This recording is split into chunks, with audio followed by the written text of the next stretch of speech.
C'est l'heure maintenant de la revue de presse française avec Pierrick Laurent. Bonjour Pierrick. Bonjour Hélène. Et ce matin, un seul grand titre pour la quasi-totalité de la presse française. Le succès de la manifestation hier des opposants au mariage pour tous.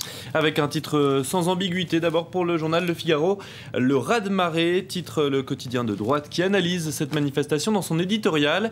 N'en déplaise aux socialistes que l'on a connu moins méprisant, ce n'est pas la rue qui a parlé hier, ce sont les Français qui, en conscience et le plus souvent sans arrière-pensée politique, nous dit le journal, s'estiment blessés dans leurs convictions les plus profondes par le projet du gouvernement.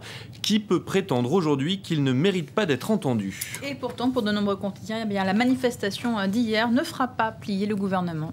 Une manif pour tous, pour rien.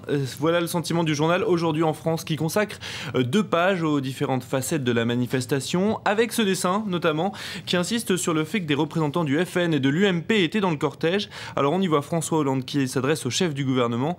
On aurait dû proposer en même temps le droit de vote pour les étrangers, dit-il. On aurait pu diviser le chiffre des manifestants par 2. Le journal Libération, lui, qui s'arrête sur le rôle de l'Église catholique dans cette manifestation. C'est un jeu du chat et de la souris qui se joue depuis plusieurs mois entre la hiérarchie catholique et le pouvoir de gauche. Officiellement, l'Église n'était pas l'organisatrice de la manifestation, mais la présence hier du cardinal de Paris n'est pas anodine, dit Libé. Selon le journal, ce sont bien les réseaux catholiques qui ont assuré le succès de cette marche. La hiérarchie, elle, veut éviter une opposition frontale avec le gouvernement.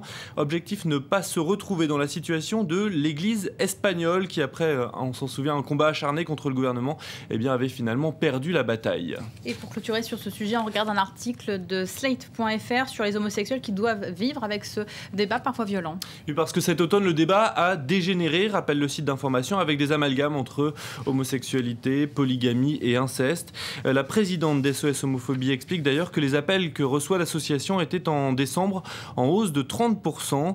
Alors il y a les homosexuels qui se disent blindés face au débat, qui s'en moquent tout simplement.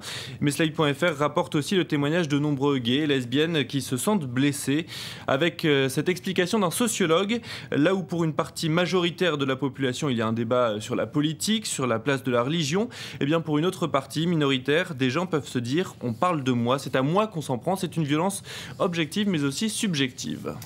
Et l'autre grand sujet qui préoccupe nos journaux ce matin, c'est bien sûr l'intervention de l'armée française au Mali. Libé a d'ailleurs choisi d'en faire sa une, un peu à contre-courant donc, à lire surtout un article sur les difficultés que rencontrent les journalistes sur place. La ligne de démarcation explique que l'envoyé spécial de Libération se situe à Soufouroulaye, à 600 km au nord de Bamako.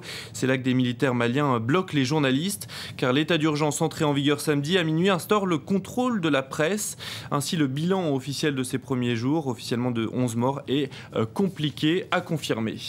Rue 89 de son côté analyse comment François Hollande s'est transformé en l'espace de quelques jours en chef de guerre en Afrique. Et pour Rue 89, il n'y a pas encore de rupture franche avec la France-Afrique, mais bien une inflexion. Fin décembre, François Hollande a refusé de répondre au SOS lancé par le président centrafricain.